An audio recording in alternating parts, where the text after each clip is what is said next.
Hi, everyone. This is Susie Orman Schnall. I am the author of We Came Here to Shine, along with the Subway Girls. And I'm so excited to be here today with Dan Bittner and Carly Robbins, who are two of the narrators who are reading We Came Here to Shine for the audiobook, which is produced by Macmillan Audio. And I have only met one voiceover actor before when I got to witness the recording of We Came Here to Shine. But it's so exciting to actually meet Dan and Carly and hear a little bit about their experience recording We Came Here to Shine, and also learn more about what it's like to be a voiceover actor in general, because I know nothing about what that's like. So I'm going to ask Carly first. Can you introduce yourself? I would be happy to. My name is Carly Robbins, and I voice the character of Vivi Holden, and I am a voice actor. I live in Brooklyn, New York. And Dan Bittner. Hey, I'm Dan Bittner. I'm one of the narrators in this book as well. I narrate all of the news announcements or any of the pamphlets that are going around the World's Fair. Amazing. So, what did you, and we'll start with Carly, what did you think when you learned that you were going to be recording the voice of Vivi for this particular book? I was super excited. One of the things that happens a lot when we get offered a book is we have to go through an audition process, and we sort of never know outside of just the sort of small audition piece and maybe the length of time that we're given in terms of what the length of time of the book is. And so we send off an audition, and then fingers crossed. And I think the audition piece was actually a Max section where she finds out that she does not get the New York Times job as her internship. And I just remember being able to even voice that character, although I was ultimately cast as Vivi, and being like, oh, this sounds like some very smart young ladies that I would love to bring to life. So I was super excited when I found out that I had booked this as a project to be able to explore.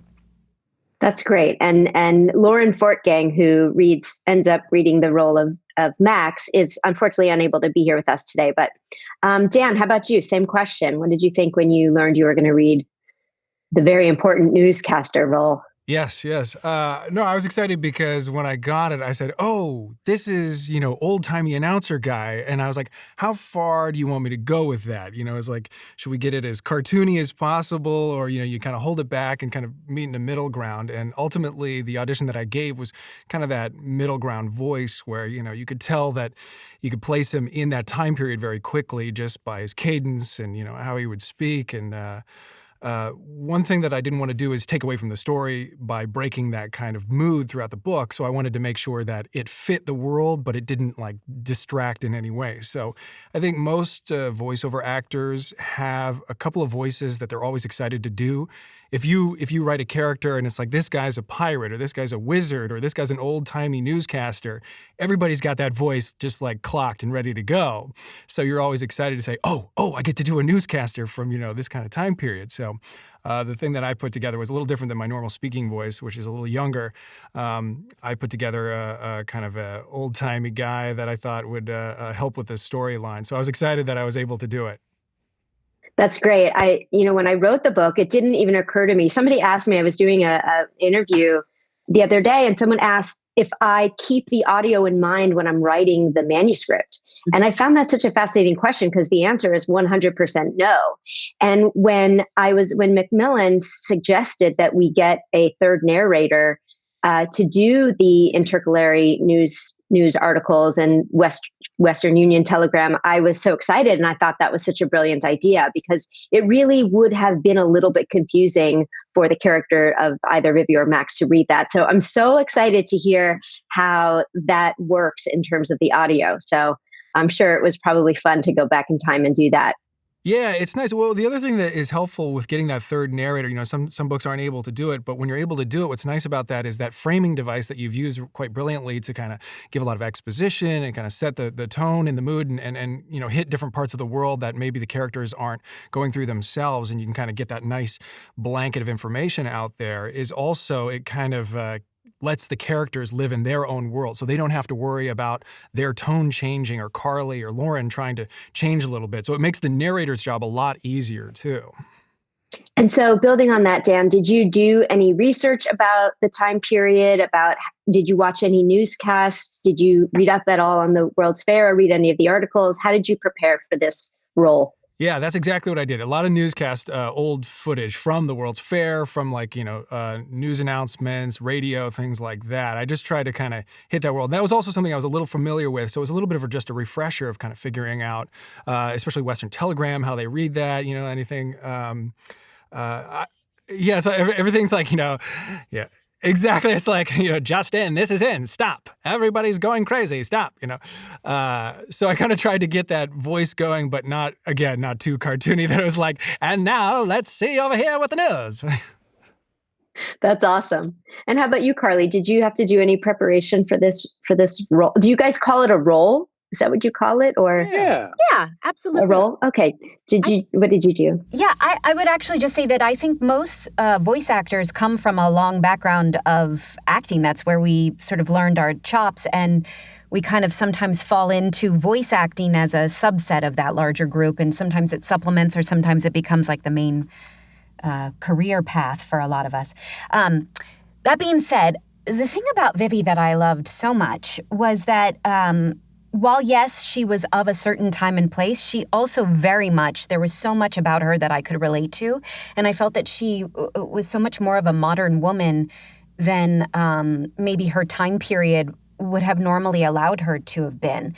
So, while, yes, I didn't sort of give her any affected voice or things like that from a sort of mid-Atlantic, which was probably popular in films of that time period, and that's where Vivi, started her career, was in films. But I sort of felt that she kind of lived in a modern world. She had a career. She had to make very difficult choices. There was so much going on with her emotionally, and not to give anything away, but between the relationships she had with her family, that it just gave me such a wealth of information that it was such an emotional journey. So I didn't have to do a lot of research to sort of understand a woman in her position back then. But that being said, the world of synchronized swimming is not something that's popular anymore. And so I absolutely looked up a lot of the references you had in your author's note at the end. I watched YouTube is a wonderful resource, and I was really able to sort of look up all of those people, see what they looked like, see how they sounded, and get to watch a lot of those old videos. So that was super fun for me. That's fantastic. Yeah, I think, people ask me what sort of research I did for this book, and I did a lot, because I think the most important thing about historical fiction is that the reader can trust that there is authenticity in the story. And I spend more time researching the novel than I do actually writing my first draft. And as you said, YouTube is a wonderful resource. To be able to actually watch the footage of the aquacade is so incredible. Yeah.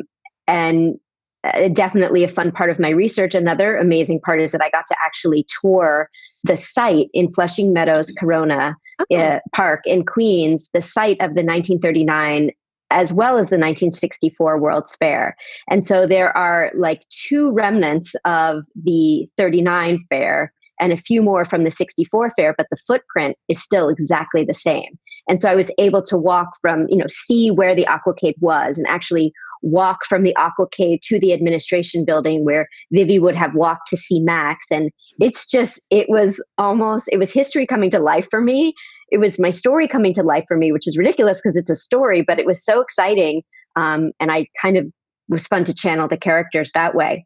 So here's a little behind the scenes question for voice artists. Do you ever feel when you're reading an author's work that you wish you could change a few words here and there? Carly, has that ever happened to you?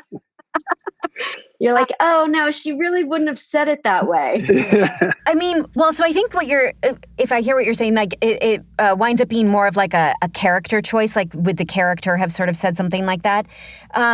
I think that's part of, or are you speaking more about like an editor? Like sometimes where you're like, oh, this sentence really just doesn't make any sense, or more of like a character choice. Got it. I think that's part of the challenge. That's a great question. I don't know that I've ever actually said to myself, I don't think a character would have ever done that. There are some times where I'm like, oh, please don't do that. But I don't know that I ever doubted the author's choice. I think that's part of the challenge, right? Is that I am trying to honor the author and recognize that somebody else has handed me their piece of art to then interpret myself. And so it's my job to make it sound as natural, authentic, and in the moment of what my listeners are hearing. That's the challenge I face as a voice actor. And so I sort of, a lot of times I do a lot of solo narration, and so I'm doing the male and female parts, and so it's as if I'm having a multi-personal relationship, so I'm having to really listen to myself as one character and then react to the other, and that's, I think that's the challenge, right? To be great at your art is to listen and make sure that those moments are real from moment to moment. And how about you, Dan? Yeah. Sorry, Carly, go ahead. I was just going to say, Dan, do you find the same thing in your work?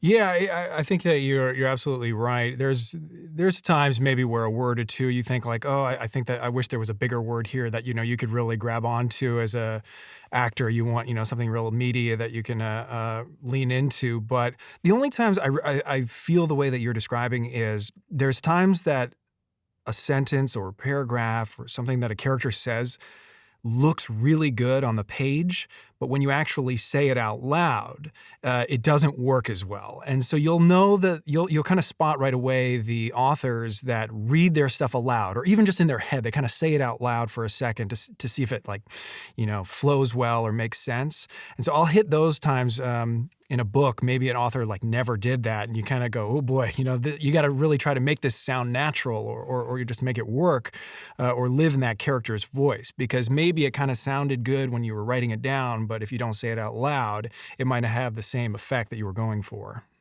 It's very interesting. And that's one of the things that is in every sort of rule of editing your own work, is to read it aloud. And sometimes they even say to catch typos, you're supposed to read it backwards, which I don't do. That would take a very long time. And I don't have the patience for that. But so what I'd love to know, and I'm sure people listening to this would love to know too, is what is the actual process of recording a book? Like literally you walk into, I know because I saw it, but can you tell us, Carly, the actual logistics of doing a audio recording for a novel or any book? Sure. So a lot of times we are an addition to the published book. So we fall under dates that have to do with release of books. So a lot of times we are working under very, very tight deadlines. I should say that first and foremost, because I think that that's actually an aspect and a skill set of being specifically an audiobook narrator that not everyone can do effectively and well. So oftentimes we're given a book and told we have a short window by which to do all of our preparation and recording. And if you could imagine, not everybody, like Dan was just sort of saying, takes the time to read their work out loud. And you would be surprised how exhausting and also the melody that is required to really sort of figure out what's in a phrase to bring it to life. So I think that that's a skill set that comes over time, and it's a marathon because you're not just reading short passages, you're reading an entire book. So it's not necessarily one sentence versus another, but it's the entire flow of the story from step one, and then it builds and it builds and it builds.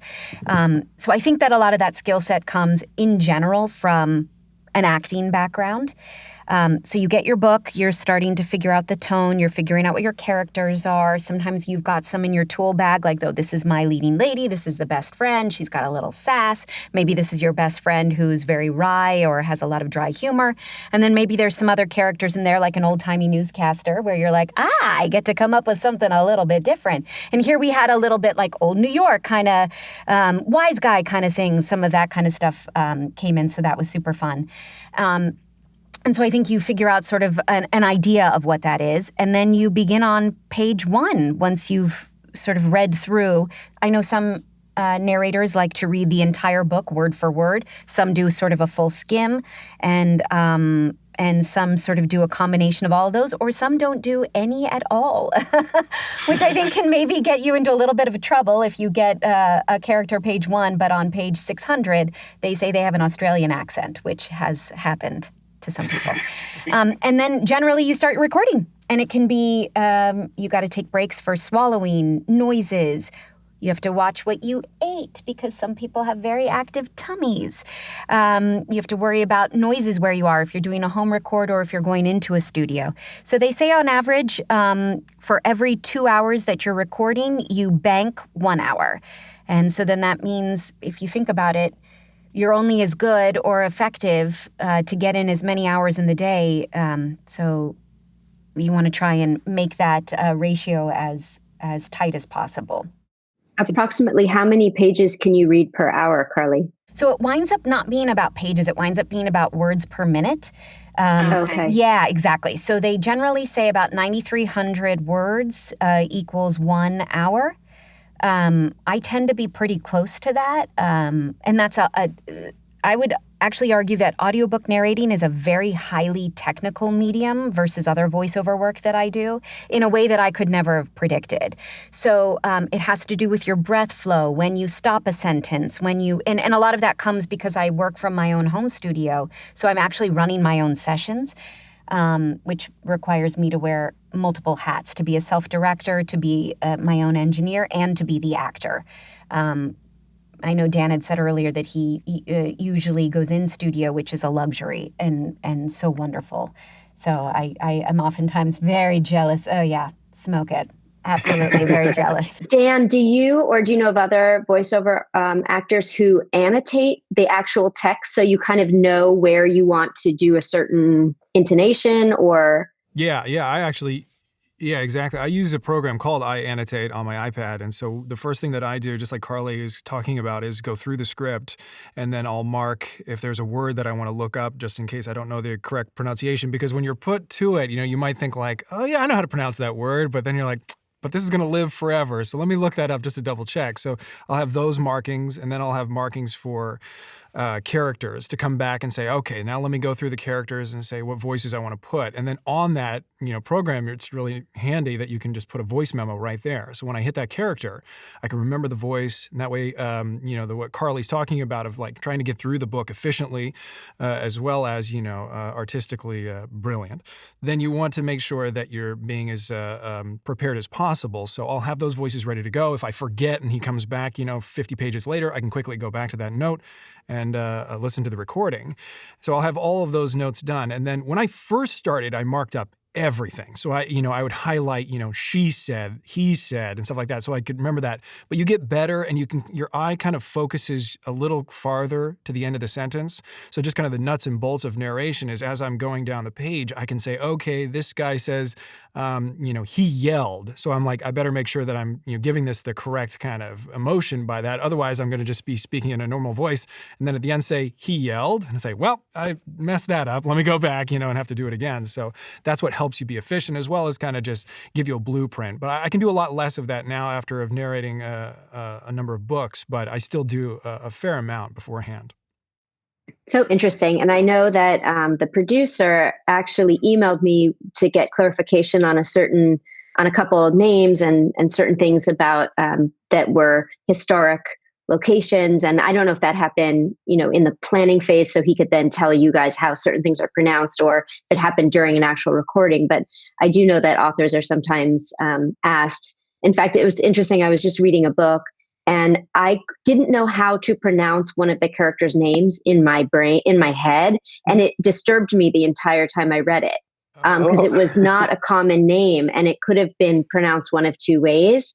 And so it's just interesting. And Carly, when I went to go watch the Subway Girls being recorded, I saw the narrator eating apples and drinking tea. What are some of the tips of the trade? How you do that? I swear, for every actor you get a new, oh my God, you've got to try this. So, especially seasonally. So like when people are fighting, a silver lining of self-quarantine nobody's getting sick.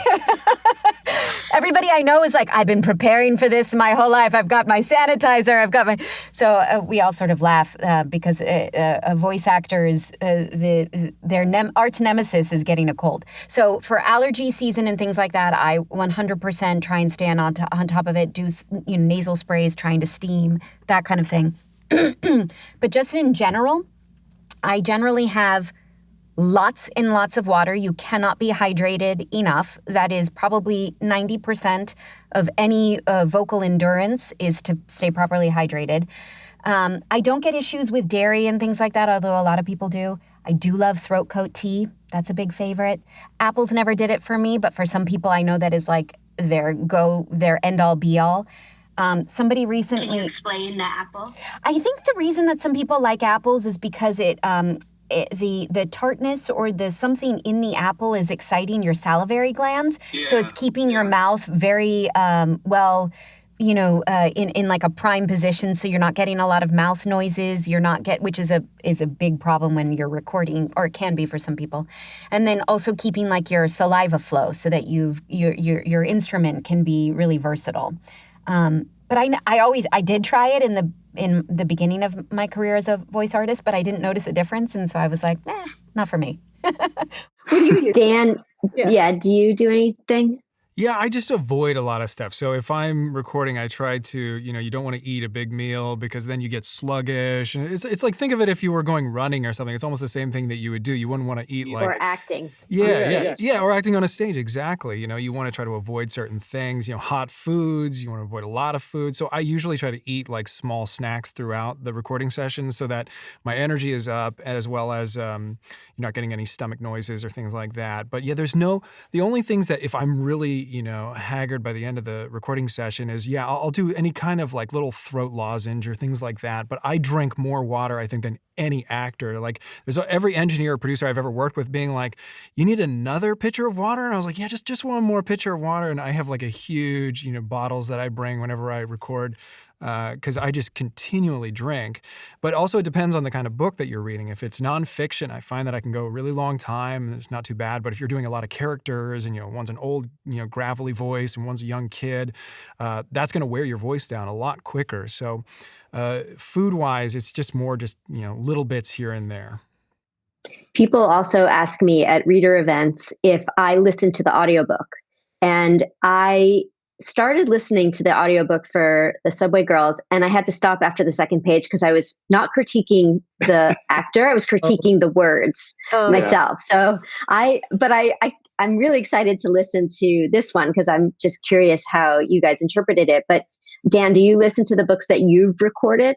No, I would never listen to anything I recorded. My poor wife has to listen to my voice all the time. I wouldn't want to ever force myself to listen to it. But I do love audiobooks, and I listen to a lot of audiobooks, and I'm always going through it, and I'm always excited. I'm huge fans of Carly and Lauren. Lauren's an amazing narrator as well, who narrated a part in this book. There's great books out there. So yeah, I do a lot of nonfiction, fiction. I do that. But if the only time I've ever listened to an audiobook I did was when it was up for an award, and I thought I should listen to this so that if people ask me questions about like the other characters and things like that I didn't record, I should know what they're talking about. But that was the only time I ever did it. How about you, Carly? Do you listen to your work? I mean, I think there's a rare actor that enjoys watching themselves or listening to themselves for exactly the same reason that you pointed out, which is like, oh God, why did I say it like that? Or what was I even thinking? Or does my voice really sound like that? I feel like you get plagued by insecurity and all sorts of other things. But I will say one of the joys is being able to work with your friends, and this community is fairly small. And I think it's pretty common that you do get to work with a lot of people that you've enjoyed their work and been able to be a part of their work. I happened to record with Lauren Little Women last summer, and she played Jo and I played Amy, and it was sort of an in-studio 7 days, the most amazing experience I had ever been through. And so when we were cast in this together, that was the other thing I should also mention, is there is some communication amongst especially if it's a multicast where there are many different voices, so that we can all make sure that we've got the same tone, we're pronouncing names correctly, that we're sort of all on the same page in terms of our character perspectives, that kind of thing. So Lauren and I were in communication about Max and Vivi, and we were sort of like, Joe and Amy strike again. I love it. That's so exciting. I know. And we both listened. Little Women, We Came Here to Shine. I mean, what's the difference between those two, right? Absolutely. We were super excited about that. And so we listened to each other's auditions. And so it was fascinating, actually, for me to hear her play Max, and she listened to me play Max, and sort of hear how we were both approaching this work. And that actually was exciting to sort of get that different perspective. But that's the fun, is to hear your peers. And I think it's really neat that you probably find out, oh, I know the person who recorded this book. I'm going to listen to it because I know the person who recorded it. I think that's really interesting. I will say that we really should, when the world comes back to normal, I would love to actually meet you all in person. We could all get together and talk about the World's Fair. But Absolutely. I have one question that I'm curious about. And Carly, you may have just answered it, but if out of every book ever, what would be your dream role to read? Goodness. I mean, Little Women sounds like a pretty amazing experience. I have to say, it was a dream that I would never have predicted that I could have been a part of. And I happened to have been pregnant at the time, so it wound up being an extremely emotional experience. I was having a girl, and so to have a girl, to have been in Little Women, it was a full cast experience. Laura Dern wound up playing the narrator part. Not that she was in the room with us, but it wound up being this full production on a scale that I couldn't have predicted. That was for sure a career highlight. But for things that I think might be still attainable, I mean, to be quite honest, books like yours, where there's these really unique voices, and when I get those kinds of books, they're pretty amazing. And you just feel honored that you're able to be the voice box for the spoken word, and to help elevate audiobooks into a new realm, because they've, been lingering for a while and they seem to be having a moment. So to be a part of that, and as an actor, to be able to play all those characters is kind of a dream. I would never play Vivi if she was cast in a film, And you don't have to memorize your lines, which is pretty exciting too. There is that too. I don't have to actually leave my house. Yeah. How about you, Dan? Do you have a role that you've always wanted, a book that you would have always wanted to narrate? Yeah, I would love to do anything in the Star Wars universe. I think that'd be a lot of fun to play all those different characters. But the other selfish one, I would love to do a Michael Lewis book. I love his writing. I think that all the books, I've listened to all his audiobooks, and whoever narrates them always has just this great pace to it that I just would love to kind of throw my 2 cents in and try my hand at it. Wonderful. Well, thank you both so much. Do you have any questions for me about the book, just to end? Tell me about the process of coming up with the story. So the way that I came upon this story is I was reading, and I actually have it here, the biography of Esther Williams. I don't know if this is going to be backwards, but it's called The $1 Million Mermaid. And Esther Williams was a consummate swimming spectacular actress who started off as an actual swimmer, and then ended up swimming in the Billy Rose Aquacade, but in the San Francisco World's Fair in 1940. She took Eleanor Holmes' role. Eleanor Holmes had swum it in 1939 in New York, and Esther Williams took the role in the San Francisco World's Fair in 1940. And when I got to the part in her biography where she started talking about the Billy Rose Aquacade, I was like, wait, what? An aquacade? What is that? And I looked it up. And that led me to the World's Fair, and I went down that rabbit hole, and I thought this would be such an exciting character. I did not want to write about Esther Williams specifically, but a character based upon the swimmer in an aquacade. And then I wanted to have a second character, and loved the whole history of females in women in journalism. Had just watched Good Girls Revolt, which was such an amazing show. And so when I found out that there was an actual newspaper called Today at the Fair, which this is an actual copy that I got on eBay. Wow. I thought, okay, my second character definitely has to work there. Yeah. And that's how the story came about. That's very cool. It's amazing. Yeah. So hopefully everyone will read it and listen to it. You're here. And I want to thank you both so much for the time that you put into the recording and for what seems like your passion for it and your care of it. And thank you for taking care of my words. So this was great. Thank you both. It was a pleasure. Thank you. An absolute pleasure. Thank you so much.